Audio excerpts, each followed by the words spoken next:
Hi, I'm Ann Peled. I'm a breast and plastic surgeon. Hello there, I'm Allison DiPasquale. I'm a breast surgeon. And we're here to talk to you about how to do a breast exam. So what I always tell patients is stand in front of a mirror before you shower. You really want to get a good look at your breast and your breast tissue, the way the skin looks, the way your nipples look.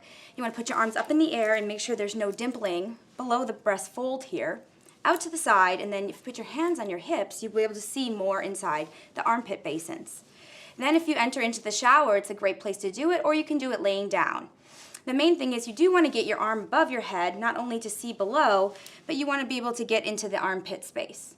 So I always tell patients, just do it the same way each time. It doesn't matter how you do it, just do it consistent, do it daily, and get to know your breast tissue.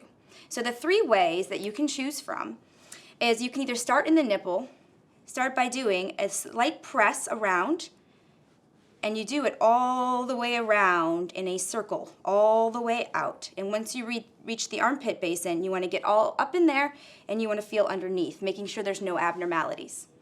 The second way to do it is more of an S method. So you can either start at the top or the bottom, but I usually start at the top, and you can snake your way S shape back and forth around the breast, making sure you're covering all of the breast tissue itself. You can even do different strengths of pushes to make sure you're getting all the breast tissue very deep. And then you want to end all the way up in the armpit basin. The third way is you can do spokes on a wheel. It's usually better if you've got 2 hands, so very hard to do if you're just by yourself. But if you want to get deeper into a specific area, if you feel something, you can push with 1 hand while doing spokes on a wheel around the nipple itself. Again, ending up in the armpit basin.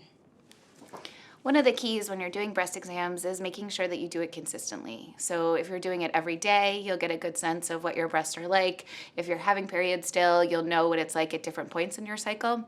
If you're going to do it once a month, try to do it around the same time every month, so at least where your breasts are and how they'll feel will be consistent. And then know that fortunately most breast lumps are benign, so very unlikely if you find something it's going to be something concerning. But if you do find something different, as long as you know your breast well, you know what might be different for you, it's worth going and having it checked out. So check in with one of your practitioners, a medical provider, and have them take a look and make sure that it's nothing to worry about.